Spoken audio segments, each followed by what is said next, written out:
نحمده ونصلي على رسوله الكريم أما بعد فأعوذ بالله من الشيطان الرجيم بسم الله الرحمن الرحيم رب اشرح لي صدري ويسر لي أمري واحلل عقدة من لساني يفقه قولي سيقول السفهاء من الناس ما ولاهم عن قبلتهم التي كانوا عليها قل لله المشرق والمغرب يهدي من يشاء إلى صراط مستقيم. شروع کوم د الله په نوم چې نهایت مهربانه او ډیر رحم کول والا دی. ناپوهه خلک به ضرور دا وایي چې دا په دوی څه وشو. اول چې کومه قبله ته مونږ کولو دا غینه یکدم ووړېدل. اے نبی صلی الله علیه وسلم دې ته وایي چې مشرق او مغرب ټول دغه دي. د الله چې شاته خوخوي هغه ته نه غلار اوخی. د ډومبه سپاره په اخر کې تاسو ووریدل چې الله سبحانه و تعالی بنی اسرائیل ته بیا د هغوی ذمہواریانه وریا دکړي. په هغوی باندې د خپل احسانونو او د خپل نعمتونو ذکر وکړو. خو د هغوی د طویل تاریخ نه دا معلومیږي چې د مختلفو پیغمبرانو د خوا د الله تعالی را لېږل شوی نعمتونو نه هیڅ سبق هغوی وانه غشتو. نو ځکه آخر کار الله تعالی د امامت هغه رول کم چې بنی اسرائیل ورکړي وو هغه د هغوی نه واغشتو او د هغوی په ځای په بنی اسماعیل کې حضور صلی الله علیه وسلم راوچت کړو. هغوی صلی الله علیه وسلم چې مبعوث کړو نو هغوی له هم هغه قبله مقرره کړه کوم چې د رسول ابراهیم علیه السلام جوړ کړي و. نو الله تعالی فرمایل چې اے نبی صلی الله علیه وسلم دوی ته وایا چې مشرق او مغرب ټول الله د پاره دي. کله چې انسان یو خاص طرف ته مخ کوي نو دغه تنظیم د عبادت لپاره وي. د الله تعالی ذات خو هر ځای موجود دی او دا د رسول د انسان امتحان وي چې آیا هغه د الله تعالی د حکم مطابق د خپل روح بدلولو صلاحیت لري. الله چې شاله غواړي نو نه غلار ورته خي او هغه خي او مغوي ته څوک چې لیدل غواړي. او دغه شان خو مونږه ستاسو نه یو امت وس جوړ کړی دی. د وس مطلب وی منځنه یعنی اعتدال والا معتدله یعنی د قبله بدلولو محض د یو امارت په ځای بل امارت طرف ته رخ کول نه وي بلکې دا نه خدا د امامت بدلولو. اوس و د دنیا د پاره بهترین مثالی قوم هغه وي کم چې دنیا له د الله طرف ته بلنه ورکي. هغه به امت محمد صلی الله علیه وسلم یعنی د امت له د اهمیت ولې ورکړې شوی دی لتكونوا شهداء علی الناس د پاره د دې چې تاسو د دنیا په خلکو باندې گواهان شئ ويكون الرسول علیکم شهیدا او رسول به پتاسو باندې گواهی یعنی کومه د حق گواهی چې رسول الله صلی الله علیه وسلم ورکړی دا د هغوی صلی الله علیه وسلم نه پس به اوس امت مسلمه هغه گواهی د ټوله دنیا په وړاندې یګدي. اول چې تاسو کوم طرف ته مخ کولو هغه خو مونږه صرف د دې د معلومولو لپاره قبله مقرر کړې و چې څوک په رسول پسیزي او څوک واپس پشازي. یعنی د بیت المقدس طرف ته د لګي مودې لپاره مخ کول د رسول یو امتحان وو چې څوک د رسول الله صلی الله علیه وسلم تابعداري کوي. دا کار خو ډیر سخت خو د هغه خلکو لپاره هیڅ سخت نه وو چاته چې الله هدایت نصیب کړي وو. وما كان الله ليضيع ایمانکم الله بستاسو دا ایمان هرگز نه ضایع کوي. ان الله بالناس لرؤوف الرحیم یقین وکي چې الله د خلکو په حق کې ډیر مهربانه او رحم والا دی. دا ځکه چې د بعضو خلکو زړه له دا خیال راغی چې هغه خلک چې ژوند کې ورته د اصلي قبله طرف ته د مخ کولو موقع نه د ملو شوی نو چرته د هغوی منځونه ضایع خو به نشي. او فرمایل چې نه الله به تاسو ایمان نه ضایع کوي. او دلته د ایمان مطلب دی منځ د دینه د منځ د اهمیت اندازه کیږي دا د ایمان تقاضا ده چې د منځ پابندي کول دي او دا دواړه یعنی ایمان او منځ لازم او ملزوم دي. اے نبی صلی الله علیه وسلم اسمان ته بار بار سامخ ګرځول مونږ وینو یعنی تاسو صلی الله علیه وسلم ته انتظار وو چې د قبله بدلولو حکم به کله راځي. نو مونږ ته هغه قبله ته ګرځو کوم چې ساخو خدا مسجد حرام طرف ته مخ وګرځوا. اوس چې هر چرته یې تاسو نو دغه مسجد حرام طرف ته به مونږ کې مخونه ګرځوي یعنی د دنیا په هر خطه کې کوي. نبی صلی الله علیه وسلم چې ترکمه مکه کې وو نو اخوا به د عبادت لپاره مخ کولو خو چې کله هغه صلی الله علیه وسلم مدینه ته تشریف وروړو نو تقریبا 14 میاشتو پورې د هغوی صلی الله علیه وسلم صحابه به د بیت المقدس طرف ته مخ کولو مونږ به کولو. رسول الله صلی الله علیه وسلم ته دا خبره معلومه و چې اخر به هم د هغوی صلی الله علیه وسلم قبله خانه کعبه وي خو تر اوسه د الله تعالی د طرف نه څه حکم نه راغلی. هغوی صلی الله علیه وسلم د هغه حکم انتظار کولو چې حکم راغی نو هغوی صلی الله علیه وسلم هم په مونږ کې خپل مخ د بیت المقدس طرف نه راوړولو او بیت الله شریف طرف ته تاو شو او په هغوی صلی الله علیه وسلم پسې چې څومره صحابه وو هغوی هم او ترتیب صدارنګ بدل شو چې د سړو والا طرف ته خزر راغله او د ښځو والا طرف ته سړي لاړل، یعنی د ټولو مخ پوره تاو شو. څنګه چې دا حکم راغی نو په مسلمانانو باندې قسم قسم اعتراضات شو او د اسلام خلاف قسم قسم پروپاګاندا کول شروع شوه. او دلته او فرمایل چې نادان خلک به ضرور وي. نادان خلکو نه مراد دلته يهود دي، د چا په مفاداتو چې فرق پریوته وو چې په دوی سو شو چې مخکې به کمی قبله یعنی بیت المقدس طرف ته مونږ کولو، دا غینه اچانک راتاو شو. سره د دې چې دا اچانک راوتاویدل نه وو، دا خو هغه ته پته و او ډېر خبرې کم چې حقیقت او حق وي هغه ته معلومه وي، خو هغه د دې ظاهرول نه خوخول. کوم خلکو ته چې کتاب ورکړی شوی وو هغه خو پوېږي چې د قبله د بدلولو دا حکم دا هغه د خپل رب د طرف نه دی او حق دی، خو د دې باوجود چې هغه څه کوي الله دا غینا نه خبره نه دی. دغه خلک چې د مسلمانانو خلاف کومه پروپاګاندا کوي الله تعالی دا غینا نه خبره نه دی. کته دی اهل کتابو ته هر څنګه نه خروړي، خو ممکن نه ده چې دوی ستاسو قبله پیروي وکړي. یعنی څوک چې خبره نه منل غواړي نو هغه د هر دلیل اوریدونه پس هم خپل طرز عمل نه بدلی، او نه ستاسو لپاره دا ممکن ده چې ته د دوی د قبله پیروي وکړي او په دوی کې یو ډله هم یعنی يهود او نصارا کې د بلې ډلې د قبله پیروي کولو ته تیار نه دي. یعنی دا اهل کتاب خو په خپلو کې هم یو نه دي، یو بل سره اتفاق نه کوي، نو بیا څنګه دوی ته نه دا غواړي چې ته د دوی طرف ته مخ کې، ځکه چې کته صلی الله علیه وسلم یو خوا مخ کې یعنی کته مغرب ته د بیت المقدس یو طرف ته مخ کې نو یو ټوله به درنه خفشي، او قبل طرف ته مخ کې نو بل جماعت به نه خفشي. نو ځکه د دوی د خواهشاتو مننه ضروری نه ده. او کم علم چې تا ته راغلی دی دا غي نرستو کچره ته د دوی د خواهشاتو پیروي وکړه نو دا یقیني ده چې ته به په ظالمانو کې شمار شې. کوم خلکو ته چې مونږه کتاب ورکړی دی هغه دا ځای چې قبله ته جوړ کړی شوی ده دا سه پیژني لکه څنګه چې خپل اولاد پیژني. او د دینه مراد په خپل نبی صلی الله علیه وسلم هم اغشتل شوی دی، یعنی هغه د نبی صلی الله علیه وسلم د صداقت نه هم خبر دي او د دې قبله په باره کې ورته هم پته ده چې اخري نبی به هم دغه خوا مخ کوي، خو د دې باوجود دوی حجت بازی کوي. خو په هغه کې یو ډله سره د پوهې قصدن حق پټي، دا بالکل یو حق امر دی ساده رب د طرف نه، نو د دې په حق له ته هرگز په شک کې مپریوزه. خبره دا ده چې د ډیرو خلکو متعلق انسان ته علم وی چې حقیقت څه دی، خو ولې چې دغه انسان چې د ډیرو خلکو د خله دغه خلاف خبره ووري نو فطری طور باندې دغه پزړه کې شک پیدا شي چې شاید زه څه غلط کار کوم. نو په داسې صورت کې د هغه تایید ضروری دی چې نه تاسو صلی الله علیه وسلم چې څه کوي هغه بالکل صحیح دی او د خلکو په خبرو کې مرزي. د هر چا لپاره یو طرف دی چې هغه غي طرف ته مخ ګرځي. پس خیرات کې یعنی په خیر کې په نیکیانو کې سبقت حاصل کا، د ټولو نه مخ کې شه منډه ووهه، یعنی د څه خاص طرف د پابندیانو په ځای ستا مخ ستا ژړه ستا نیت ستا منډه او ستا کوشش هر څه د نیکیانو طرف ته کېدل پکار دي. خپل ځان صرف د مشرق او مغرب ما پابندوا، د یو خاص چیز ما پابندېګا، بلکې اصل چیز د څه د پاره چې د پابندي کې اصل چیز د څه د پاره بچي تخپل ځان خاص کې هغه خو نیکیان دي د الله رضا ده. اينما تکونو یاتی بكم الله جميعا، هر چرته چې تاسو یې الله به تاسو ټول بیا مومي او را بم ولی، تاسو به ټول را یوځای کی، خو که تاسو په مشرق کې او که په مغرب کې. ان الله على كل شيء قدير، داغه د قدرت نه هیڅ چیز بهر نه دی. او ته چې د کم ځای نه تیریږي هم د هغه ځای نه خپل مخ د مونږ په وخت کې مسجد حرام ته وګرځوه، ځکه چې دا ستاسو د رب حق فیصله ده او الله تاسو د عملونو نه خبره نه دی.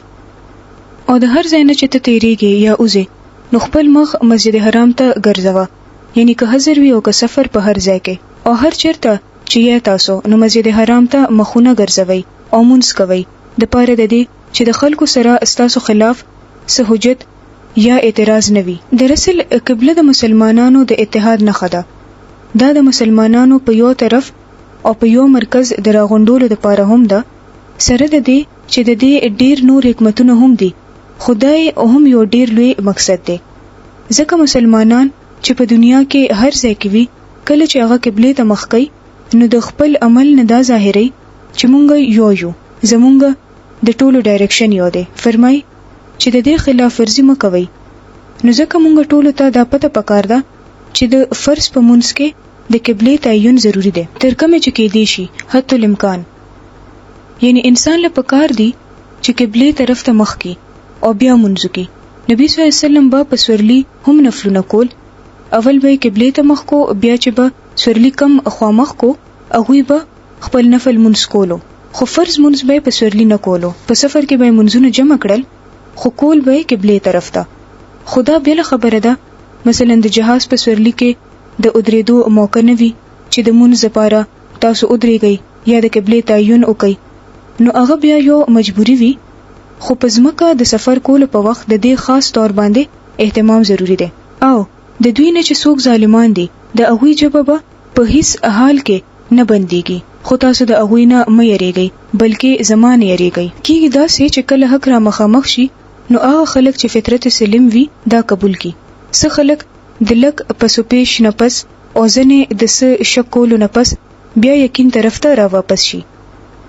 خو په هر معاشره کې یو عنصر داسې ضرور وي چې هغه انتهایی هردرم وي چې په مکه کې اول ډیرو خلکو مخالفت کولو خورورو په دغه مخالفت کې کمی راتلو او بیا اخر کار مکه فتح شو.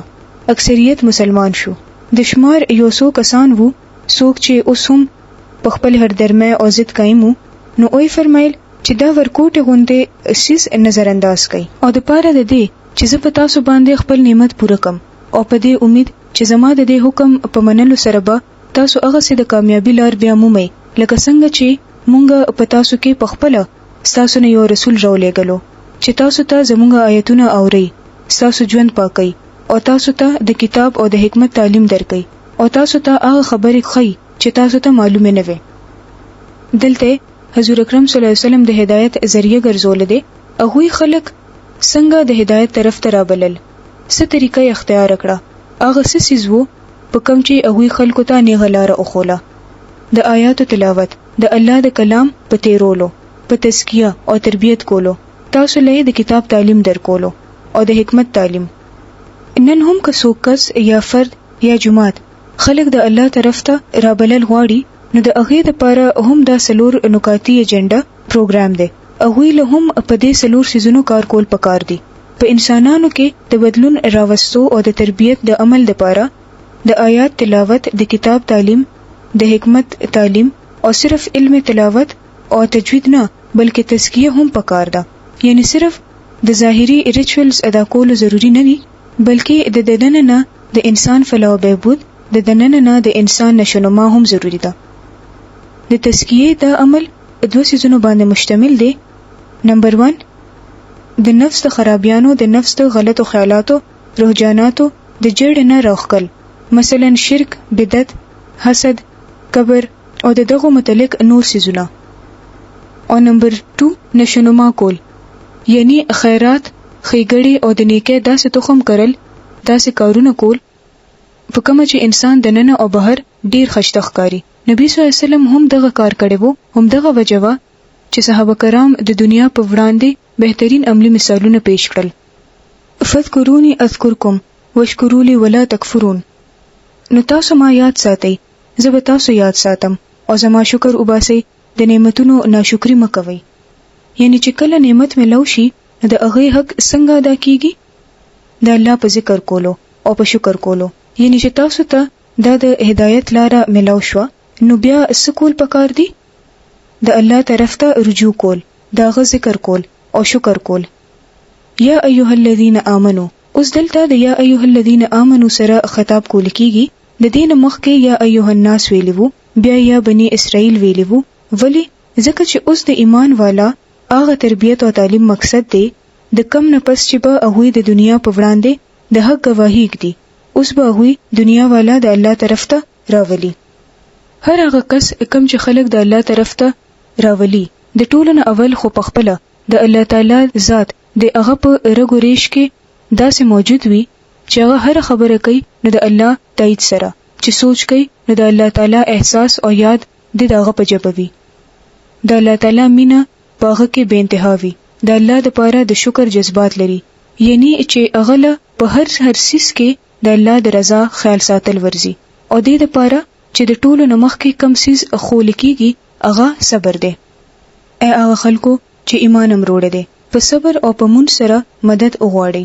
یعنی په اخلاقی خوبیانو کې د ټولو نړومبنه خوبي صبر دی او په عبادتو کې د ټولو نړومبنه عبادت مونږ دی. هر کس په چا کې چې د صبر ماده نه وي هغه کله هم د نیکه کار نشي کوله. تاسو چې کله هم د نیکه لار اختیار کړئ نو مشکلات به لازمن راځي. دا کله د نفس نه راځي او کله د بهر نه راځي. او هم دغه شانته په عبادتو کې د ټولو نگران عبادت مونږ دی. ډیر خلک روزه خو نسی خو مونږ نه کوي. زکات او صدقه خیرات خډیر کوي خو مونږ کول ورته ډیر ګران وي. نو ځکه اهل ایمان له چې کوم رومبني حکم ورکول کیږي هغه څه دی؟ استعینوا بالصبر والصلاة. که داغه مدد غواړي داغه تایید غواړي نو څوک په خپل ځان کې صبر پیدا کا او په مونږ کولو د خدای د بنده کېدو ثبوت ورکا او بیا د الله نه مدد غواړه نو مدد به ضرور راځي. خو کته به صبر او د الله په مخ کې ټټېدل نه درځي نو بیا ستاسو الله سره څه تعلق دی؟ ان الله مع الصابرین. الله د صبر کولو والو سره دی. ولا تقولوا لمن يقتل في سبيل الله اموات بل احياء ولكن لا تشعرون.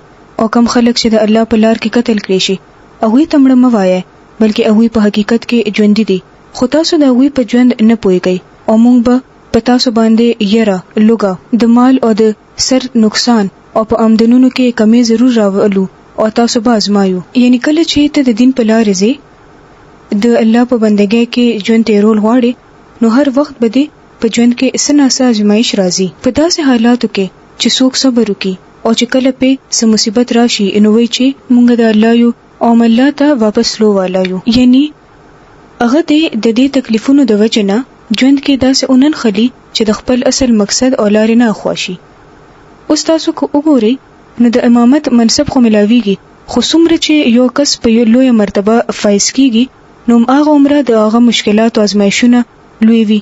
کم امت چې دا دومره لوی کار کول ولاده دا غي په لار به څومره مشکلات راځي. په هغه کې به د مال کمی هم وي خوف خطر به هم وي ځنې وخت به لوګه هم تیرول وي ځنې وخت به د خلکو خبره هم اوریدلی. کله چې دا ټول سيزونه درپېښ شي نو هغه وخت څه خیال راولا ان لله مونږ خو هم د الله یو و انا الیه راجعون او هم داغه طرف ته واپس کیږو. یقینا نو ځکه هیڅ پروا نشته. دا ټول تکلیفونه وخت دي ازمایښونه دي خو اخر به هم د الله تعالی مدد راشي هغه به مونږ باندې خپل رحمت راووري. اولئک علیهم صلوات من ربهم ورحمت واولئک هم المهتدون. نو هغه ته د خوشاله زیر ورکا په هغه باندې به د خپل رب د طرف نه ډېر مهربانيان وي د الله رحمت به پسوري وي او دغه څه خلک په نیغه لار روان دي. ان الصفا والمروه من شعائر الله. د دین فورن پس د صفا او مروه خبره کیږي د هغه خاندان خبره کیږي چې د الله د پاره خپل کور کډه پرې خودلی وو. د الله پیغمبر ابراهيم عليه السلام چې خپل ځان الله ته سپارلی وو چې خپل اولاد لهم بلای غوښتوا اوس هغه د الله په حکم خپل خزه او بچي په صحرا کې پریږدي او په خپل ځي چې دلته یو نوې نسل پیدا شي کم چې د ټوله دنیا نه بیل وي کم چې په صحرا کې لوي شي بهترین اخلاق او اوصاف دی پکې او د بهترینه بهادره وصف د هم وی پکې چې بیا په بهترینه طریقه د الله د دین دا کار تر نور دنیا یوسي. اوس دغه ابتدا د کم ځای نه کیږي کله چې اسماعیل علیه السلام تګ شي او مورې د ابو په لټون کې د صفا او مروه چکر وهي. د الله تعالی دغه ادا دومره خوښ شو چې تر پاتې دنیا پورې د ټولو سړو او خزو د پاره دا حکم دی چې کله هم دغه کور ته راشي نو صرف د بیت الله طواف نه بلکې صفا مروه ته هم تللوي. د صفا او مروه صحیح به هم کوي. الله تعالی که خزوی او که سړی د هیڅ کوشش نه ضایع کوي خو شرط ادا دی چې دا کوشش د صبر او اخلاص سره وي. دا غي مور صبر وګوره د چا خاون چې هغه پرې خوده او هغه لاړو بچي ورکوټ دی بیا باد زیاده هلته هیڅ قسمه جون نشته د خوراک اسکاک هیڅ چیز نشته خدای په جبه هیڅ شکوه نشته او کوشش تا منډه تړشته چې چرته نو به ملوشي او د دې بچي ژوند په بچي. د شورونه کله نه چې خلک حج لراتل شروع شو د اوی د پاره لازم شو چې د صفا مروه طواف به هم کوي. زمانه تیریدله او کله چې بت پرستی په عربو کې عام شو نو په هغه ځایونو باندې بوتان کې خودل شو. کله چې د حضور صلی الله علیه وسلم په زمانه کې د حج حکم راغی نو د خلکو په زړه کې شک شو چې په صفا مروه کې خو بوتان دي، اوس به هم التتلوي آیا مونږ التتلی شو؟ نو دلته دا غي جواب ورکړی شوی دی چې بشکا صفا مروه د الله د نخو نه دي. نو څوک چې د بیت الله حج یا عمره کوي نو د هغه لپاره دا څه د ګناه خبره نه ده چې د دې دواړو په مینس کې صحیح وکي. او څوک چې په خپل رضا سره د خیر څخه کار وکي هغه د الله په علم کې دی او الله د هغه قدر کولو والا دی. ان الذين يكتمون ما انزلنا من البينات والهدى من بعد ما بيناه للناس في الكتاب اولئك يلعنهم الله ويلعنهم اللاعنون. کم خلک چې زمونږ را لېږل شوی روخانه تعلیمات او هدایت پټي په دا حال کې چې هغه مونږ د ټولو د لار خولو لپاره په خپل کتاب کې بیان کړی دي، یقینو کوي چې الله هم په هغوی باندې لعنت وي او ټول لعنت کولو والا هم په هغوی باندې لعنت لېږي. دا د څه سزا ده؟ د کم کس سزا ده؟ د هغه څوک چې د الله خبره د څه مصلحت د وجنه تر خلکو نه رسي، د خلکو نه د څه تعریف یا د څه فائدہ خېګړې د اوچتولو لپاره حق د هغوی نه پټ کی. البته چې کم خلک د دې کار نه منې شول او د خپل عمل اصلاح وکړه او چې څه یې پټول هغه ښکاره بیان کړل نو زه به هغوی معاف کم او زه ډیر معاف کولو والا او رحم کولو والا یم. حضرت ابو هريره رضی الله تعالی عنہ وی چې کدو خبره په کتاب الله کې نه وي نو ما به خلکو ته اډو حدیث بیان کړي نه وو. یعنی زه چې هر وخت دې از د کولو او خولو دا کار کوم نو کې دي شي چې دا ما اډو کړي نه وي کدا دو آیتونه نه وي یو دا او بل به مخکرات لو والا ده. خو ولی دا د امت مسلمه فرض دی چې هغه دې دا حق دا رڼا په ټوله دنیا کې عام کی او هغه د چانه پټ نه کی په ټول سوي د دې بندول د دې انغخدل د دې هیرول او د دې شاته چول او د دنیا په نور کارونو کې مشغولېدل. ان الذين كفروا وماتوا وهم كفار اولئك عليهم لعنة الله والملائكة والناس اجمعين. کوم خلکو چې د کفر عمل اختیار کړو او د کفر په حالت کې مړ شول نو په هغه باندې د الله د فرشتو او د ټولو خلکو لعنت دی. د لعنت په دې حالت کې به هغه همیشه وي، نه به د هغه نه سزا سپک کړي شي او نه به ورله نور مهلت ورکړي شي. وإلهكم إله واحد لا إله إلا هو الرحمن الرحيم. ستاسو خدای بس یو خدای دی، دغه رحمان او رحیم نه سوا بل خدای نشته. او بیا د الہ د منتو د پاره الله تعالی په دې کائنات کې بشمار نه خراله غلي دي. دا ټول کائنات د زمکه نواخله تر اسمانه پورې د دې سیس گواہی ورکي چې زه په خپل د ځان نه یم جوړه شوی، زه چا جوړ کړم او چا چې جوړ کړم هغه ډیر عظیم دی. نو ځکه الله تعالی د کائنات د یو څو نه خو ذکر کوي د دلیل په تور د څه خبره دلیل چې الہ خو بس یو دی او هم داغه په حکم دا ټول سيزونه جوړ شوی دي. چې کم خلک د عقل نه کار اخلي دا هوی د پاره د اسمانونو او د زمکه پیدا کولو کې د شپو ورځ چې په یو بل پسې مسلسل زیرازي په دې کې دا کشته چې د انسان د فائدې سيزونه په دریابونو او سمندرونو کې وړي وړي په دې کې د باران په دې اوبو کې چې الله د برنا راوري بیا په هغه مړزمکه ژوندۍ کوي او د دې تنظیم په برکته په ځمکه کې هر قسم د سا مخلوق خوري د هواګانو په چلن کې او په دې وریځو کې چې د اسمان او د ځمکې په مینس کې فرمان منل والا ولاړ دي.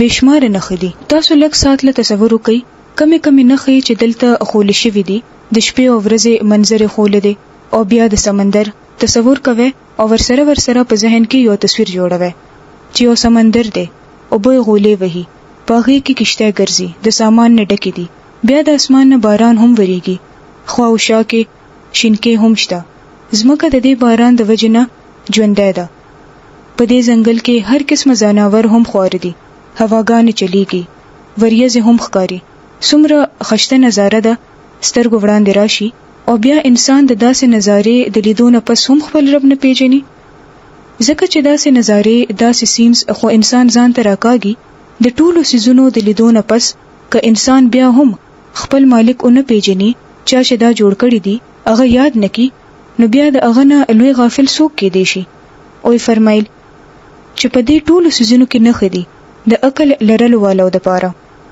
ومن الناس من يتخذ من دون الله اندادا څه خلک داسې دي چې د الله نه سوا بل څوک داغه مقابل او داغه برابر جوړي او د هغوی سره داسې مینه کوي لکه څنګه چې د الله سره مینه پکار ده. انسان د خپل فطرت نه مجبور دی چې هغه دې چا سره ډیره مینه وکړي. یعنی دا خبره په انسان کې اچول شوې ده. کله چې دې مینه ته صحیح لاره ملو نشي نو بیا نتیجه یې څه شي چې بیا انسان د الله تعالی نه علاوه په نورو سيزونو پورې ونخلي او پاغه کې اخته شي او بیا سبل سیز د خپل مینه او د عبودیت مرکز وګړي. دغه ځای نه د شرک دروازه کولو شي. دا شرک سوي د عبودیت او د مینې د جذباتو د تسکین د الله نه سوا سبل مرکز جوړول. ځکه خو یې فرمایل چې په خلکو کې صدا سه هم دي چې د الله نه سوا سنور معبودان هم جوړ کړي دي. هغه د هغه سره داسې مینه کوي څنګه مینه چې د الله سره کول پکار ده. او هم دغه نوم شرک دی. شرک دا نه دی چې انسان د خدای نه مني یا څوک د خپل الٰه نه مني. شرک څه دی؟ د اصل خدای په ځای اصل الٰه په ځای سفرزي سیز خپل خدای ګڼل. د خپل مینې د عقیدت او د احترام ټول جذبات صرف د هغه لپاره مخصوصول. خو هغه څوک انسان وي، خو هغه څوک فرشته وي، خو هغه سبل سیز وي یعنی وریځه هور وی او بوي یا سبل سیز. څنګه چې په دنیا کې په مختلفو زمانو کې په مختلفو قومونو کې د شرک مختلفه قسمونه وو چې هغه خپل رب اونمونته او هغه په لارو کې رک شو. کم سيزونه چې ورته ښکار شو هغه هم د هغه په عقیدت کې گرفتار شو. هغه سيزونه هغه مسور کړل.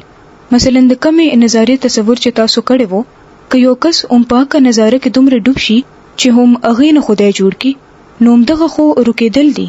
دا سه ټول سيزونه کم چې انسان ځان ته اټریکټ کوي سسیز هم کم کې چې تاسو ته کشش ښکاری په هغه سیس کې د مشغولېدو په ځای وړاندې لاړ شي او دغه د جوړولو والا خوښ کوي دغه په تلاش کې وځي هغه ته ټیټ شي.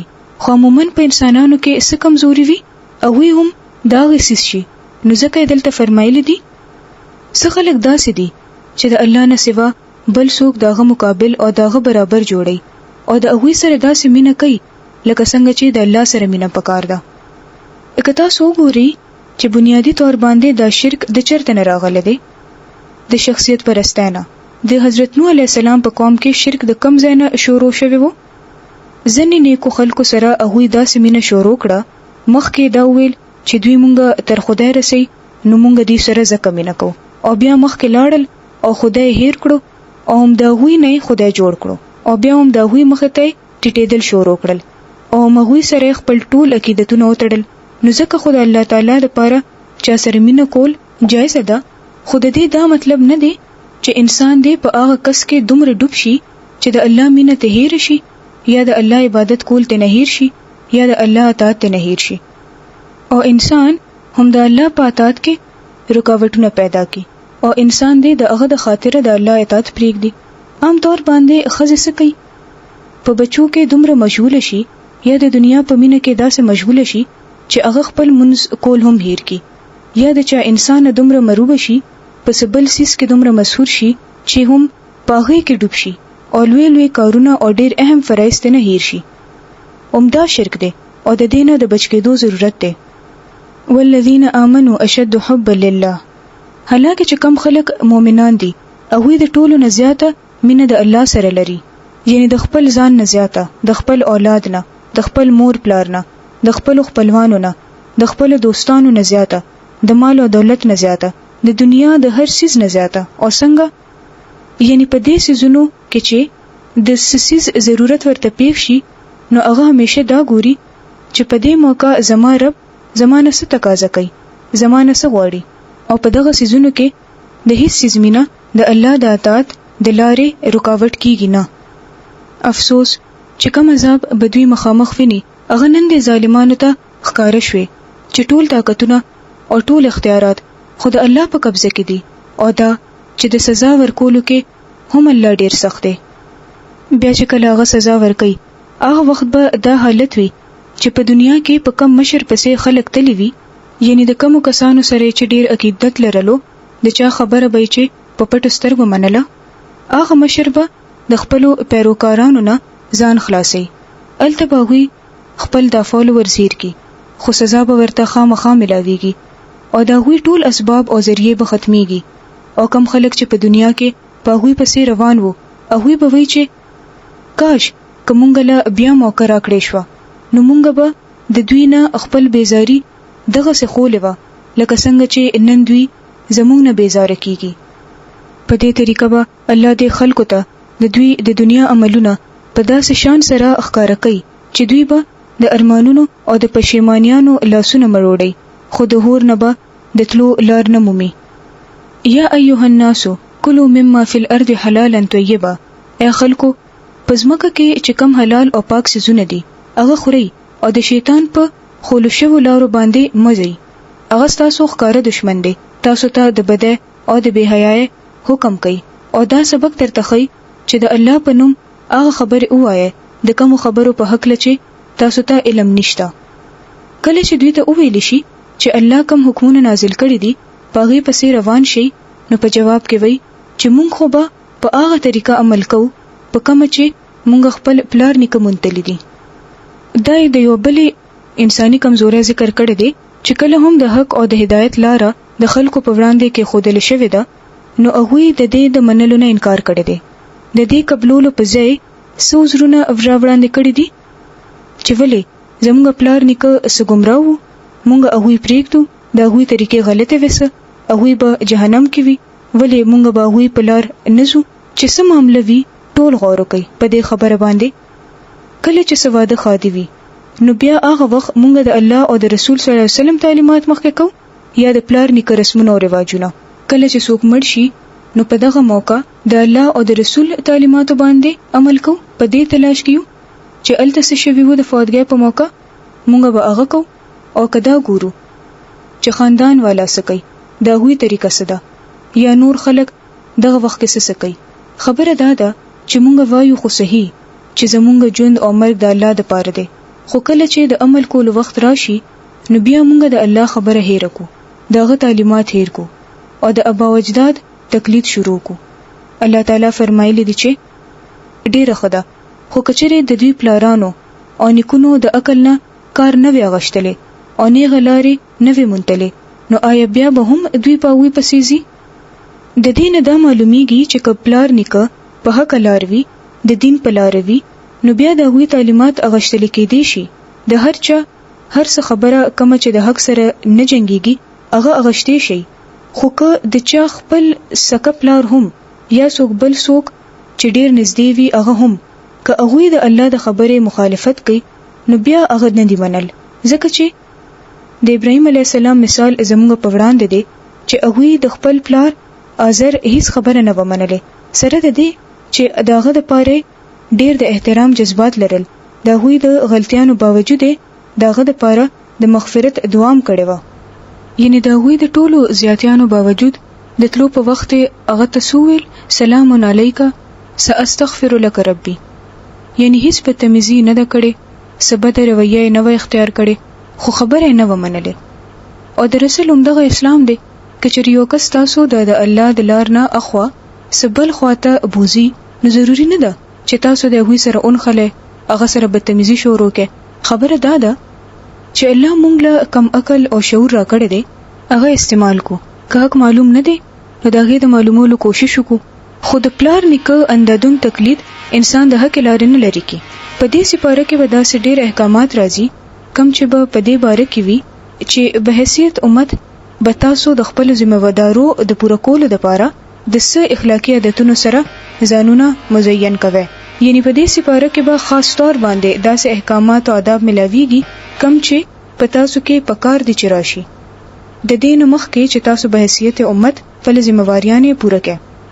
د کوم خلکو چې د خدای په خولشه ویلار باندې د تلونه انکار کړی دی د دوی مثال داسې دی لکه چې یو شپونکې زناورو ته आवाज کوي او هغه زناور د هاهو د आवाज نه سوا بل هیڅ نه اوري.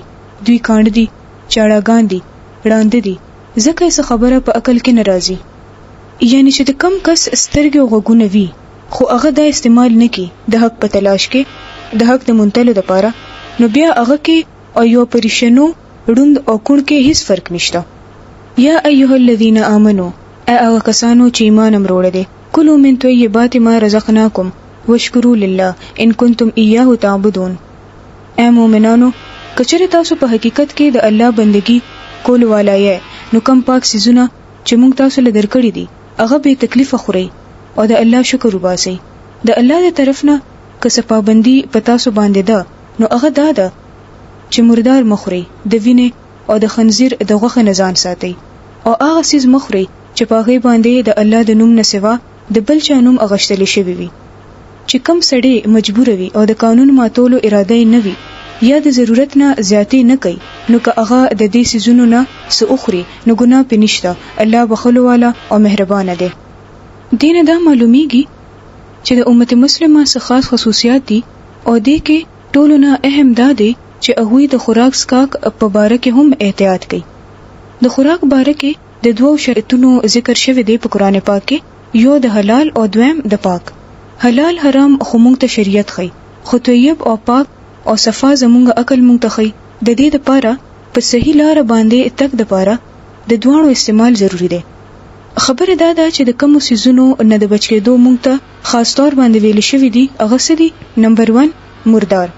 داسې زناور کم چې په خپل مرګ مړ شوی وي. یو زناور کله مري یا خو د بیماری د وجنه یا چې زهريله سيز خوري نو مړ شي. اوس تاسو ګورئ کدا زناور څه خاص بیماری کې مړ وي او تاسو د هغه غوښه اخري نو نتیجه به څه وي؟ د هغه جراثیم به تاسو کې راشي. که هغه زهر خورلی وي او مړ شوی وي نو د هغه زهر اثر به په تاسو کې راشي. د دې لپاره په خاص طور باندې الله تعالی مهرباني کړې ده او موږ له رهنمایي را کړې ده چې مردار مخره همدغه شانتي مونږ نور سن شو خړې ودمه وینا، ځکه چې وینا د جراثیم د افزایش لپاره یو بهترین شی دی په کم کې چې د مختلفو بیماریانو جراثیم ډیر زر زیاتېږي. یعنی چې په وینه کې سرنګ د جراثیمو افزایش کیږي هغه بهر نه کیږي. دې لپاره چې یو کس وینه اوس کی نو دې سره ډېر بیماریانې دغه په وجود کې دنه نشي. ډېر وړاندې زمانه کې به عرب جاهلیت کې د خلکو دا عادت وو او اوس هم د دنیا بعض علاقو کې مثلا کینیا کې وحشي قبایل دا کوي چې سړډو کې یا 13 سره د غوا یا د اوخ د وجود په یو خاص حصہ کې زخم ولګي. اغه نه چې کومه تازه وینه روزي هغه اوس کی، یعنی چې د یو طرف نه پیرو واسي او پاغي کې وینه شاملې اوس کی. خوراک مراک او سبزی هم داخلك نه کری، روټه هم نه پخې، بنیادی غذا هم دکې ده. خو اسلام د داسې وینې سکلونه منع کړی دي ځکه چې یو خو د سره زناور ته تکلیف رسی او دویم دا که د زناور په وجود کې څه نقصانی سیز وي نو دا يروي چې هغه به د انسان په وجود کې داخل شي. دریم چې کوم سیز نه منع کړی یو هغه لحم الخنزیر دی. په خنزیر کې هغه خصوصیات دي کم چې په بل زناور کې نشته. مثلا دا چې دا ډیر غلیظ او ګنده زناور دی، سخت اسخابوي ته نزي، د دې په سرمن باندې د خلو د پاره مسام نوي نو خولې سره چې سګند او بوی د وجود نه بهر روزي هغه ټول د په جسم کې د نه پاتې شي، یعنی زهريله ماده د جسم نه بهر ته نه روزي. دغه شانتي د په جسم کې داسې سخت قسم بکټیریا وي کم چې د نور زناورانو مقابله کې ډیر سخت وي، پخلی سره هم نمړ کیږي او چې انسان دغه غوخه اخري نو دا دغه وجود ته لاړ شي ځکه چې دا بکټیریاز د وړو وړو شلز کې د ننوي او دا پخېږي نه. دغه شانتي دا زناور انتهایی بے حیا او بے غیرت هم وي، نر د نر سره جنسي تعلق هم ساتي. خوراک د بنی آدم په وجود زبردست اثر لري. انسان هم هغه شانتي شي څنګه خوراک چې هغه کوي. انسان چې حرام یا ګنده سيزونه خوري نو داغه اثرات داغه په وجود هم کیږي، داغه په عادتونو هم کیږي او د ډیرو بیماریانو وجه هم دغه خوراک جوړيږي. د دې لپاره چې الله موږ د دې سيزونو نه منع کړی یو نو د دې مطلب دا نه دی چې هغه په موږ سختي کول غواړي یا پابندیان را باندې لګي. دا زموږ د فائدې لپاره وي چې ګوري تاسو وینه او د خنزیر غوښه مخوري. د درې سيزونو نه علاوه یو بل شیټس نه هم منع کړی یو او روحاني تور باندې هم هر هغه شی چې په د الله نه علاوه د چانوم اغشتل شوی وي، یعنی د غیر الله د نوم صدقه، خیرات، نذر نیاز وغیرہ هغه هم د خنزیر د غوښه په شان حرام دي ځکه چې د دې په وجه بنی آدم د الله نه لری کیږي. یعنی د بوتانو په نوم یا د چا انسان په نوم که زناور ذبح کړی شي یا څه خیرات ور کړی شي یا د الله نوم سره د بل چا نوم هم شامل کړی شي نو دې سره هغه شی حرام شي. د داسې سیز خوراک منه دی. خو که یو کس ډیر مجبور شي، بدحاله وي، هغه د خراب شي د خوراک شوق هم نه لري، نه حرام خوړل غواړي، نه حد نه زیات اوریدل غواړي، خو هغه سره د حلالو هیڅ درک نه لګي نو داسې کس ګناهګار نه دی، بهشکه چې الله غفور الرحیم دی. بیا وی فرمایل حق دا دی چې څوک هغه حکمونه پټي چې هغه الله په خپل کتاب کې نازل کړي دي او د دنیا په لږه فایده هغه قرباني او وی په اصل کې په خپل خېټو کې هو رچي او هغه سره به الله کلام نه کوي د قیامت په ورځ او نه به وی پاکي او دا هوی د پاره دردناک عذاب دی. یعنی هغه خلک چې د مذهب د لارې خولو مشران دي، بیا هغه حق خبره نه کوي، بیا هغه دین نه د دنیا ګټلو ذریعہ جوړ کی. دا څه خلک په اصل کې د دې دنیا په ذریعہ خپل ځان ورته ورغورځي. دا څه خلک د دې قابل نه دي چې الله دې سره خبرې وکي او یا دې دوی پاک کی. یعنی د قیامت په ورځ عذاب او دوزخ کې سوځیدل هم دوی به پاک نه کی. دی انتهایی بدترین مخلوق دی، ځکه چې د دې په لاس کې د دنیا مشري و چې دی په خپل پورانو ورکو سر شو، نو زرګونه خلک هم په غلطو لارو روان کړل. بیا یاد کړئ چې مونږ باید د مسلمان امت کردار ادا کوو تر څو پورې چې مونږ کې هغه خوبیان او خصوصیات نه وي کم چې یو بهترین لیډر کې وي، نو مونږ ادا کار نشو کولای. نن مونږ ولې په ذلت کې اوسو؟ ځکه چې مونږ داغه طریقو ادب هغه صفاتو پیدا کولو غمړو نه کوو. او بنیادی خبره دا ده چې د الله کتاب نه وایو نه خایو، دین په نوم باندې نور سيزونه خایو، نو بیا به مونږ ته څه پته چلی چې الله مونږ نه څه غواړي او مونږ به د دنیا تاسو طریقې ژوند خایو. کومګه په خپل په دې شرمنده یو او دا یو د کینوسی یا د زړو زمانو طریقې غنو او دا خیال کو چې دا دین ډیر سخت دی چې مردار وینه او د خنزیر غوخه پکې ولی حرام ده. نو ظاهر ده چې مونږ په بل تاسو وایو. نن په مسلمانانو کې د یو خاص قسم شرمندگی ښکاری. اغي په دې خبره شرمنده ښکاری چې ولې زموږ په کتاب کې دا سيزونه لیکل دي چې بل خواته ترقی یافته ملکونه کې خلک دا هر څه خوري، حالکه چې د دې سيزونو چې څه نقصانات دي هغه هم ښکار شوي دي. خو بل طرف ته د خلی خوند د دنیا یو څو فائدې دي د څه په وجه چې دا سيزونه پر خودل ګران دي چې امت مسلمه د الله د رهنمای مطابق خپل ځان سم کی، نو هغه د دې قابل وګرځي چې د دنیا د خلکو په وړاندې حق کې دي. اولئک الذین اشتروا الضلاله بالهدى والعذاب بالمغفره فما اصبرهم على النار. دا هغه خلک دي چې د هدایت په بدله کې گمراهي واغشتله او د بخانه په بدله کې عذاب واغشتلو. څه عجیبه حوصله ده د دوی چې د دوزخ عذاب ته ټینګ دي. د دې ټولو وجه دا ده چې الله خو ټیک ټیک د حق مطابق کتاب نازل کړي وو، خو چې کوم خلکو په کتاب کې اختلافات راوستل او په خپل جګړو کې د حق نه ډیر لري لاړل. یعنی د کتاب اصلي تعلیم پرې خودلو او غیر ضروری او غیر متعلقه بحثونه شروع کړل. نن په مونږ کې هم دغه سیسکاري چې کم کارونه مونږ له کول دي، کم چې د فرض په درجه کې دي، اغه نه مونږ غافل یو او په وړو خبرو یو بل سره اختلافات کو. په فروي معاملو کې په کم کې چې یو نه زیات تیرای موجوده وي، د هغه خبرو په بنیاد باندې په یو بل د کفر او د حرامو فتوی لګو. کم کارونه چې په اصل کې کول دي اغه نه غافل یو. د خپل ذمہواریانو پوره کولو لپاره مونږ سره اډوسه طریقه کار نشته، سمنسوبه نشته، اډوسه سوچ نشته. نو د داسې قوم د داسې امت حالت به څنګه بدل شي؟ فرمای ليس البر ان تولوا وجوهكم قبل المشرق والمغرب. نیکی دا نه ده چې تاسو خپل مخونه مشرق یا مغرب ته کوي، بلکې نیکی دا ده چې سړی په الله، په ورځ قیامت، په فرشتو او د الله په نازل کړي شوی کتاب او د هغه په پیغمبرانو باندې د زړه د اخلاص ایمان وروړي. په الله د ایمان وروړو څه مطلب دی؟ دا چې مونږ دا اومنو چې د ټولو نه لوی طاقت مغه ده. د آخرت په ورځ د ایمان څه مطلب دی؟ دا چې یو ورځ زمونږ واپسی لازمی ده. د فرشتو منلو څه مطلب دی؟ دا چې هم هغه مونږ له د خیر پیغام وروړي دي او یو ذریعہ جوړه شوې ده. دین علاوه د الله په حکم د دنیا تنظیم چلی. په پیغمبرانو د ایمان څه مطلب دی؟ دا چې څه تعلیمات هغه وروړي دي هغه رښتیا دي او دغه کې زموږ اخلاص او پناه ده.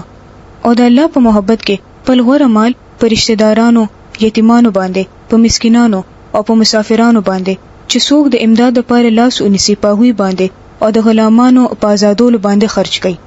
یعنی د کم کس چې ایمان پوخ وي بیا دغه په زړه کې په خپل د مال مینه کم شي. د دنیا په محبت کې ټولو نه زیاته مینه د مال سره وي. رښتینی ایمان د بنی آدم په زړه کې د مال مینه کم کوي.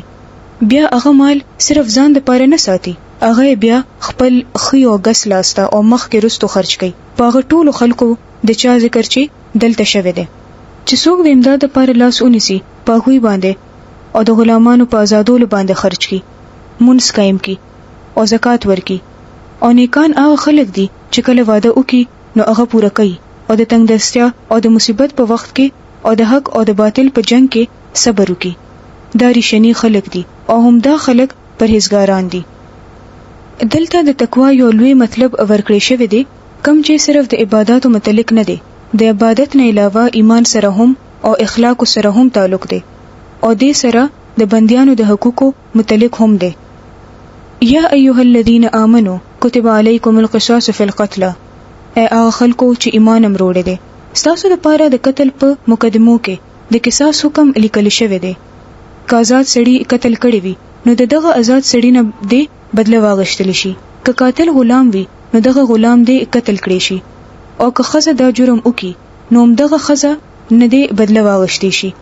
او کچره د قاتل سره د غرور د نرمي کولو لپاره تیار وي نو پکار دی چې په ښه طریقه د وینې د تاوان فیصله وشي او د قاتل لپاره ضروری ده چې په راسته سره د وینې تاوان ادا کړي. دا ستاسو د رب د طرف نه اسانتیا او رحمت دی. د دین وروسته هم که چا زیاتې وکړو نو دغه لپاره دردناکه سزا ده. ای عقل والو ستاسو لپاره په قصاص کې ژوند دی. ولکم فی القصاص حیات یا اولی الالباب لعلکم تتقون. امید دی چې تاسو به د دې قانون د خلاف ورزۍ نه ځان وساتئ او تقوا بخپل کړئ. قصاص څه ته وایي؟ قاتل سره هغه سکول کم چې هغه مقتول سره کړی وي. دا انصاف دی کنه؟ ډیرو قومونو دا خبره د اسلام خلاف استعمال کا چې اسلام ډیر وحشیانه مذهب دی چې د انساني ژوند مړکولو سبق ورکوي. دا خلک په ظاهره یو خشته ناره پیش کوي چې مونږ د انسانیت ډیر همدرد یو، مونږ د قاتل د وجلو خلاف یو او د قتل سزا غیر انساني ده. دې ته معلومه شي چې دنیا کې کم اقوام چې د الله د دې قانون پیروي وکړه حقیقت کې هغه ژوند اګټلو. مثلا مونږ ګورو د اقوام متحده د کال 1996 یو ریپورت دی چې د دې مطابق صرف یو کال یعنی 96 کې د ترقی یافته ملکونو کې په هر 10 لکو خلکو کې د قتل تناسب داسې پاتې شو. امریکا کې 82,000 خزې او تختول شوې او قتل کړې شوې. د دې جرم ختمولو لپاره حکومت 56,000 مليون ډالر خرج کړ. کینیډا کې 75,000 یعنی 1 مليون کې، جرمني کې 42,000، فرانس کې 32,000. په دې دوران کې سعودي عرب کې چې چرته د قصاص قانون نافذ دی صرف 32 کسان مختلف جرمونو کې قتل کړي شو. دین اندازو لګوي چې الله چې دا فرمایي چې تاسو د پاره په قصاص کې ژوند دی نو دا خبره اسونه رښتیا ده چې بنی آدم ته پته وي چې زب بل چا سره سقوم هغه به ما سره هم کیږي نو بیا هغه احتیاط کوي. بیا او فرمایل کتب علیکم اذا حضر احدکم الموت، پتا سو باندې دا فرض کړی شوی دی چې کله پتا سو کې د چا د مرګ وخت راشي او داغه نه مال پاتې کېدو نو هغه د مور او پلار او د رشتہ دارانو لپاره په ښه طریقه وصیت وکړي. دا حق دی په پرهیزګارانو خلکو باندې. بیا چې چا وصیت واوریدو او رستوي هغه بدل کړو نو داغه ګناه پاغه بدلولو والا باندې ده. الله هر څه اوري او په هر څه پوي دی. البته دومره ده کله چا سره دا يروي چې وصیت کول والا په خطا یا په کس سره بے انصافي کړي ده او بیا هغه د هغه خلکو په منځ کې چې د چا سره دا معاملې تعلق لري اصلاح وکي نو په هغه باندې څه ګناه نشته. الله بخلو والا مهربان دی. یا ایها الذین آمنو کتب علیکم الصیام کما کتب علی الذین من قبلکم لعلکم تتقون. ای هغه خلکو چې ایمان امروړي دي په تاسو باندې روزي فرض کړی شوی لکه څنګه چې تاسو نه وړاندې د پیغمبرانو په امتونو باندې فرض کړی شوی وي. امید دی چې د دین به په تاسو کې د تقوا صفت پیدا شي.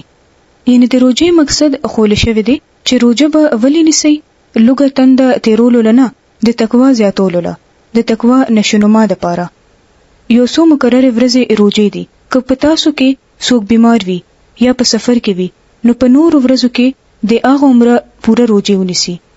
او کم خلک چې د روزي نیولو طاقت لري او نه نیسي نو هغه د فدیه ورکي. دا مخکنی حکم دی. د یوې ورځې فدیه یو مسکین ته خوراک ورکول دي او څوک چې په خپل خوخه زیاته نیکی وکي نو دا دغه لپاره بهتره ده. یعنی اسه خو یو مسکین له خوراک ورکول وی خو که څوک زیات ورکول غواړي نو زیات هم ورکول شي. د فدیه نه پس هم چې کله همت راشي د روزې نیولو نو روزه هم وساتئ. خو که تاسو پوهیږئ نو تاسو په حق کې دا ډیره ښه ده چې روزه ونیسئ. شهر رمضان الذي انزل فيه القرآن هدى للناس وبينات من الهدى والفرقان. رمضان هغه میاشت ده چې پکې قرآن نازل کړی شو چې هغه د انسانانو لپاره سراسر هدایت دی او پاغي کې داسې صفه واضح خبرې دي چې سړی ته نیغه لار ښیي او د حق او د باطل په منځ کې فرق ښکاره کوي.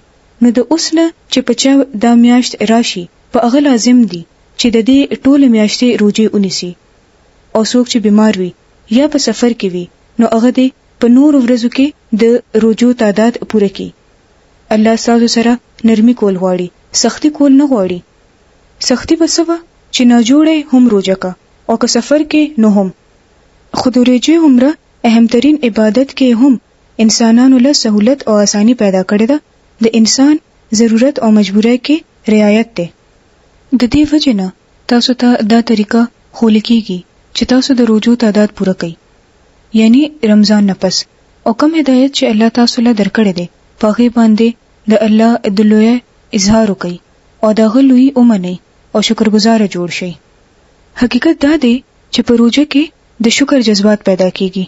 څنګه چې بنده د ټول ورځې نفس ماخام روزه ماتي او به اوس کې نو څومره مزه ورکي یا د خوراک څومره خوند وي. دا په عام ورځو کې نه وي. عام روزمره خوراک کې بعض وخت انسان اوګي نه وي یا طلب نه وي، اگر شنه طلب چ نه وي نو مزه هم هغه عمر نه وي. رمضان کې د روزي نیولو نه پس چې انسان ته کله اوبه ملاويږي، خوراک ملاويږي، نو هغه یو کتره چې د انسان جسم ته زی نو انسان له د ټولو نعمتونو قدر راشي او بیا د دې نعمتونو ورکول والا شکرګزاري هم راشي. نو روزه سره هم تقوا پیدا کیږي او هم شکرګزاري. او چې کم بنده متقی وي، شکرګزار وي، نو عاجزي هم پکې راځي او داسې کس بیا په ناسته ولاړه د الله لوی بیانې. داسې د یوې روزې نه ډیر قسمه فائدې حاصلېږي. وَإِذَا سَأَلَكَ عِبَادِي عَنِّي فَإِنِّي قَرِيبٌ أُجِيبُ دَعْوَةَ الدَّاعِ إِذَا دَعَانِ فَلْيَسْتَجِيبُوا لِي وَلْيُؤْمِنُوا بِي لَعَلَّهُمْ يَرْشُدُونَ. او اے نبی صلی الله علیه وسلم، کله چې زما بندگان ستانه زما په حق له تپوس وکي نو هغوی ته وایا چې زه هغوی ته ډیر نږدې یم. اواز کول والا کله چې ما ته اواز کوي نو زه هغه اورم او جواب ورکوم. نو په دې وجه هغوی له هم پکار دي چې زما بلنه قبول کړي او په ما باندې ایمان وروړي. دا خبره هغوی ته واوروه کې دې شي چې هغوی نه غلار بیا ومومي. په روزه کې قرآن سره هم تعلق زیات وي، د تقوا کیفیت هم التوي، خو د دعا هم ډیر خاصیت ده. اسه خو چې کم وخت هم الله ته دعا کوي، الله تعالی فرمای زه تاسو سره نږدې یم، لری نه یم، مایوس کېږم. چې کله هم ته ماته आवाज کې سحر وی کشپه، زه هر وخت تاسو خبره اورېدو لويخم. لا تأخذه سنة ولا نوم، نه خوب راځي او نه پرکالي، چې هر وخت ماته आवाज کې زه اورم. انسان چې د انسانانو نه سغواړي نو انتظار ورته کوي چې دی وکله وزګاریږي، دا وخت صحیح دی او کنه.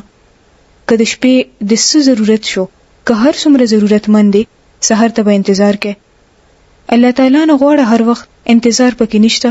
فرمای زه ستاسو د خبرې جواب درکوم، خو خبره دا ده چې ته خو هم زما خبره منه. فلیستجیبوا لی، ځکه چې دا دوه طرفه معامله ده، یک طرفه نه ده. دا څنګه کېدی شي چې ته غفلت کې جون تیرې، ماړو یادینه زماړو خبره نه منې، زما اطاعت نه کوي، او چې سخت راشي بیا مال راځي، او بیا هم کته ماته راځي زه به اورم، تا ته نږدې یم، خو دې نه پس د وفادارۍ ثبوت خو ورکه، په ما باور هم وکړه. کېدی شي چې هدایت درته ملاو شي، کېدی شي چې سم لار درته ملاو شي. نو دعا هم د خلار ملاوېدو ذریعہ ده او د مصیبتونو کې هم فائدہ ورکوي، چې کم راغلي دي هغه کې هم فائدہ کوي چې کم لا نازل شوی نه دي. یعنی یو بنده دعا کوي، هغه یو سیز غواړي او د هغه په برکت الله تعالی سبل مصیبت لري کی. دعا ته د عبادت نه جوړ ویل شوی دي. انسان له په هر حال کې د الله نه غوښتل پکار دي. یعنی چې دعا غواړي نو لکه چې د عبادت په حالت کې یې. لکه سوچو کوي چې مونږ ته غواړو ځان له غواړو او هغه ته هم الله تعالی عبادت وي. څومره کرم او نوازش داغه په مونږه چې مونږ داغه نه غواړو او هغه وي چې دا هم ستاسو د عبادت حالت دی، په دې به هم تعالی اجر درکوم. د چا انسان نه غواړي نو بیا وګوري چې سکیږي چې زړه کې ستاسو سقدر وي هغه به هم ختم شي. بل طرف ته د الله تعالی قدردانی ګوري چې تاسو غواړي لاسونه هم ورته اوچت کړی دي او هغه درله په هغه اجر درکړي. د رجوع په دوران کې د شپې د خپل خزو سره ملاویدل ستاسو د پاره حلال کړی شوی دي. هغه ستاسو د پاره جامې دي او تاسو د هغه د پاره جامې یې. د خزي او د خاوند داسې رشتہ ده چې دواړه د یو بل لباس دي. لباس یعنی جامه د انسان قابل شرم حصے پټ ساتي. خزو او سړی ولې چې یو بل د ډیر نږدې نه پیژني نو د یو بل پرده ساتي. د دواړو دا فرض دی چې د یو بل عیب د نورو خلکو مخ ته نه ښکار کوي. د یو بل د کمزوریانو چرچه دی نه کوي. په خپل معاملو کې دی نور له د دخل اندازه موقع نه ورکوي. څنګه چې لباس د انسان د عزت او د وقار ذریعہ ده، دغه شان د واده نه پس خزه خاوند د یو بل عزت دی. که انسان هم په خپل عزت تار کی او یو بل خلاف قهر یو یعنی سړی د خزه او خزه د سړی بل چاته خبرې کوي نو بل چاته نه بلکې خپل ځان ته نقصان رسي او یو بل ته هم نه بلکې خپل ځان ته نقصان رسي. څنګه چې لباس د یخنۍ او ګرمۍ نه بنده بچ کی، دا تعلق هم بنده د ډیرو خرابیانو نه بچ کی. لباس او جسم کې ساړ نه دک سه د تعلق کې هم ساړ نه. د جسم او د جامې ترمنځ هیڅ نه وي. خزه او سړی هم داسې دا رشتہ الله پیدا کړی دا چې هغه یو ځای وي. بیا هم دینه نوې نسل پیدا کیږي. څنګه چې بنده د جامو نه بغیر شرمېږي، داسې چې خزه او سړی که یو بل نه جدا شي طلاق وشي نو دا هم انسان له د شرم او عیب خبره شي. څنګه چې لباس د انسان عزت، حسن او زینت زیاتوي، داسې خزه او سړی د یو بل عزت او د زینت سبب وي، د سکون او د اعتماد ذریعہ ده. په مغرب کې څه دي؟ دواړه د یو بل په مقابله دي.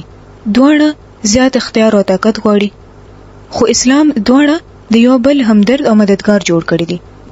د یو بل کمی کوتاهی او کمزوري پوره کولو والا جوړ کړی دي. په مقابله کې نه د یو بل حریف نه دي جوړ کړي. یو بل سره د جګړې لپاره نه دي جوړ کړي، بلکې جسمانی اعتبار سره هم او ژوند ته رولو د پاره د دوانو ترمنځ کم تقسیم د کار دی د ذمہواری او چتولو طریقه کې د یو بل مکمل مددگار ګرځول دي. هن لباس لكم او انتم لباس لهن علم الله انکم کنتم تختانون انفسکم. الله ته معلومه شو چې تاسو د خپل ځان سره پټ پټه خیانت کولو، خو هغه تاسو غلطي معاف کړه او د رحمت نظر در باندې وکړو. اوس تاسو خپل خوځه ته د شپې ورځي او کومه مزه چې الله تاسو د پاره جایز کړی دا هغه حاصلوي.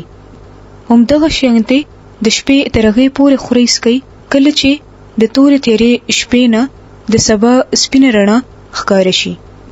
بیا دا ټول کارونه پریږدي او د شپې پورې خپل روزه پوره کوي. او کله چې تاسو په جمعاتونو کې اعتکاف کولو ولایې نو د خپل خصو سره کورواله مکوي. دا د الله تړل شوی حدونه دي، دې ته نږدې مو ورځي. دغه شان الله خپل حکمونه خو په تفصیل سره خلکو ته بیانې. امید دې چې هغه د غلط عمل نه بچي. ولا تأكلوا أموالكم بينكم بالباطل وتدلوا بها إلى الحكام لتأكلوا فريقا من أموال الناس بالإثم وأنتم تعلمون. او تاسو په خپلو کې د یو بل مالونه په ناروا طریقه مخوري او مې حاکمانو ته د دې غر څخه پاړه وړي چې تاسو قصدن په ظلم سره د بل د مال څخه حصہ وخوري. د روزي اخري سبق څه دی؟ د روزي د حکم نفس د خلاصې په تور چې اخري حکم په دې عبارت کې دی هغه دا دی چې د حرامو نه بچ شي. روزي کې انسان د الله په حکم د حلالو نه ځان ساتي. تر 13 ورځو دغه دا یو ټریننګ دی چې ټیک ده حلال خوراک دی خو لاس به ورته نه لګي، خزه د جایزه ده خو لاس به ته ودره. چې کوم بنده 13 ورځې د الله په حکم د جایز او حلال کارونو او سيزونو نه ځان بچ کی، جایز او حلال خوراک نه ځان بچ ساتي، اغله بیا عامه ژوندۍ کې هم د حرام نه بچ کېدل دي. چې د الله په حکم حلال پرې خودي شي انسان نو حرام ولی نشي پرې خوده. دا اصل د روزې سبق دی او خاص طور د رشوت نه د پرهیز لپاره ویل شوی دی. یو حدیث دی الراشی والمرتشی کلاهما فی النار. رشوت اغشتو والا او ورکول والا دواړه جهنمی دي، دواړه هور کې دي. ولی چې د رشوت په ذریعہ بعض وخت هغه شی تاسو خپل حق وګڼئ چې هغه تاسو حق نه وي، په بل ظلم کوي، بل حق وهي.